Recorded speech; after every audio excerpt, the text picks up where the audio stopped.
你的腰下面会有长期反复发生的疼痛吗？尤其是一整天坐在办公桌前，起身时突然感觉腰和屁股之间这个平坦的位置有一阵刺痛，严重点甚至会痛到腿后。这些疼痛虽然按摩或者是热敷都会改善，但总是会不断的反复出现，尤其在运动后更明显，可能还会痛到让你坐立难安。这种痛可能来自一个很特别的关节——肩胯关节。这个关节在正常情况下几乎不会有什么大幅度的动作，但如果卡住了，就会在腰下面这里出现反复的疼痛。今天这部影片，我想跟你分享肩胯关节有关的知识，它参与了什么动作，平时该怎么保养它，当肩胯关节疼痛发生的时候，又该怎么处理呢？我先快速的带你了解一下肩胯关节是什么。你的屁股正中间的那块骨头叫做肩椎，肩椎是整条脊椎的地基，也是上半身重量的主要承载点。肩椎旁边的两个小耳朵就是髂骨，髂骨再透过髋关节连接大腿的股骨，而肩骨和髂骨接触的这个地方就是肩胯关节。从这样的结构，你应该不难看出来，肩胯关节在身体负责的就是承重的任务。你可以看到肩胯关节的关节面几乎是垂直地板的，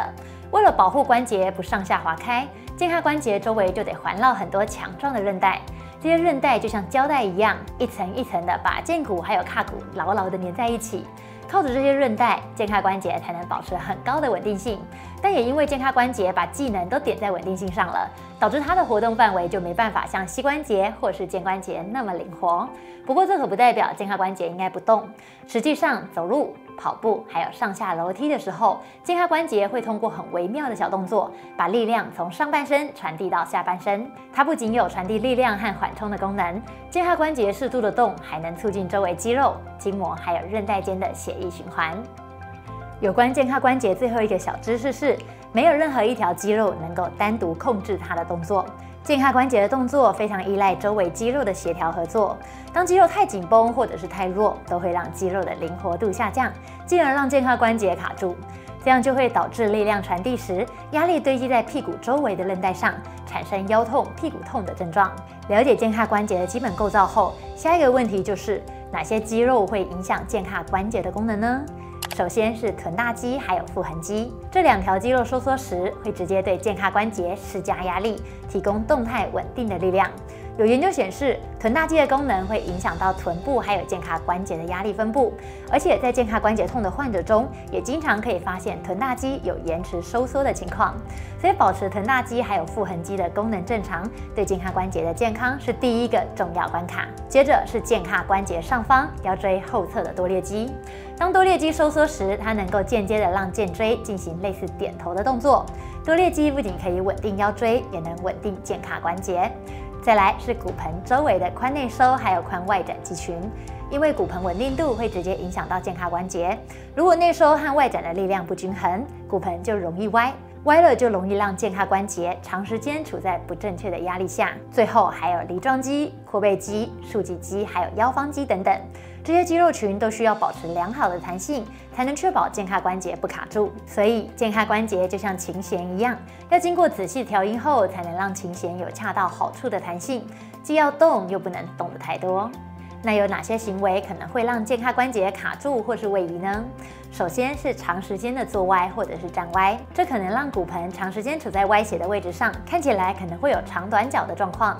肩胯关节上的韧带被歪斜的骨盆不断拉扯，就会造成肩胯关节痛。再来是使用过度，像跑马拉松、爬大山或者是骑长程的脚踏车，如果没有足够的肌肉力量，还有运动后没有伸展收操，就会因为肌肉力量失衡而让肩胯关节卡住。再来是惯用手依赖过度，比如总是用同一只手提重物，或者是背单肩包不换边。还记得上下半身的力量主要都集中在肩胯关节这边吧？这些不平均的力量都会慢慢累积在肩胯关节上，两边压力不平均，就会对肩胯关节造成额外负担。除了生活习惯之外，跌倒也是另一个常见的原因。不小心跌坐在地上，很容易直接把肩胯关节撞到位移。所以，如果你有摔倒过后腰就开始痛的状况，可以去复健科检查一下肩胯关节是不是有受伤哦。最后一个就是怀孕啦。怀孕因为荷尔蒙的影响，身体的韧带都会比较松弛，尤其是骨盆周围的韧带，再加上胎儿的重量，肩胯关节会面对韧带松、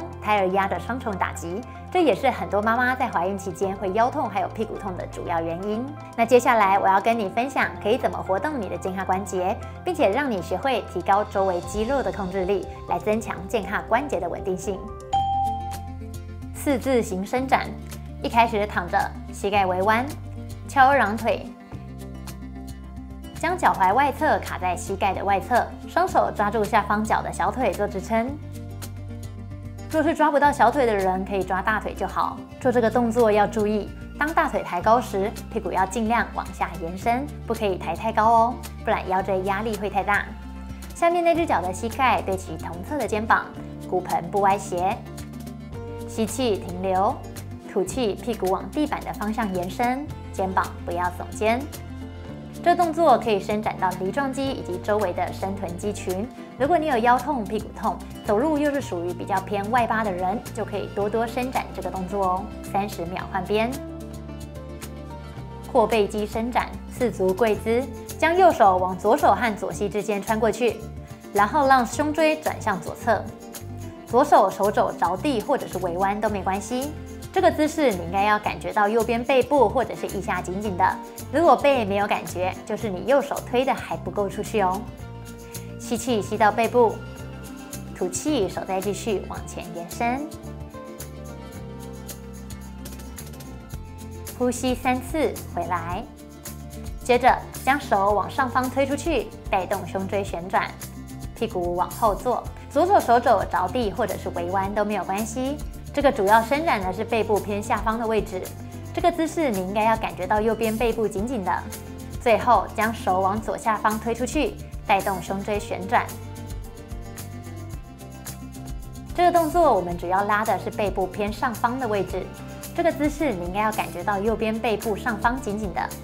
上、中、下都拉完之后换边，左右一次算1组，1天做3组。做这些动作要注意配合呼吸，吸气时要感觉后背部的空间增加，呼气时要让背部肌肉再拉紧，这样可以让阔背肌更好的被伸展到哦。婴儿式加旋转，四足跪姿，肚脐往胸部靠近，尾椎往地板靠近，这是骨盆后倾的动作。身体往后推，尾椎碰到足跟，接着手往前延伸，觉得腰部紧紧的，吸气。尽量吸到后侧，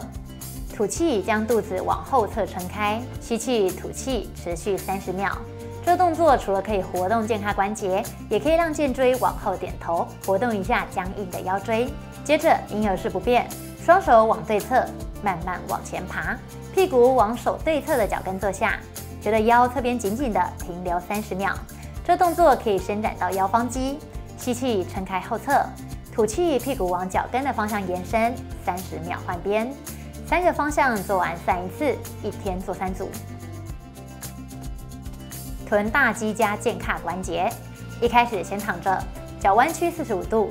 脚摆放的位置放在髋关节正下方，双脚踩地，屁股夹紧之后抬起来，再将一只脚抬起，着地脚的对侧手可以压住地板。这样可以启动后侧筋膜的旋转动力链，帮助稳定健胯关节。接着，抬起的那只脚慢慢的往地板靠近，一边靠近着地脚的臀部，一边往上抬起，像一个跷跷板一样，一上一下。过程中尽量保持两侧骨盆平行，不要变成一高一低。这个时候你会感觉着地脚的屁股非常酸，是正常的。12下换边，1天做3组。如果你有感觉到一边的屁股控制力非常弱，或者是屁股根本推不起来，就是这侧的臀大肌力量有问题，那就要多多训练这一边哦。做这个动作要注意，抬臀的时候腰不要拱高，想象腹部360度撑开，肋骨往骨盆靠近，不要出现肋骨外翻，这样就能很好的诱发臀肌喽。健胯左右活动，双脚踩在墙壁上，呈现90度。将大腿之间夹一个滚筒，将尾椎往膝盖抬起，但腰椎平贴地板。接着将一边的膝盖往天花板移动，让膝盖带动骨盆，而另一边的膝盖往地板移动，一上一下，身体不要跟着转动太多。3秒之后往反方向靠近，两边做完算1次，一组做12次，1天做3组。髋内收与外展训练。一开始先训练外展肌群，侧躺，下面那只手支撑在头上，上面那只手放在骨盆最上缘，身体不要左右歪斜。地板那只脚往前弯曲，上面那只脚伸直，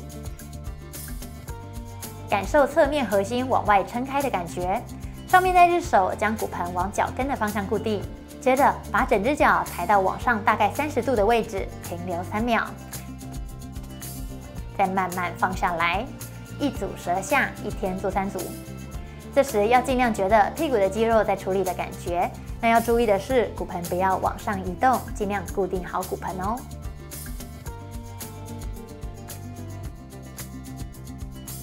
接着下面那只脚伸直，上面那只脚弯曲往前放，训练内收肌群，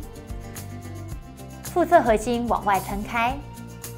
将下面那只脚往天花板抬起，停留3秒。要注意做动作的时候骨盆不要往后倒哦。再慢慢放下来，一组10下，一天做3组。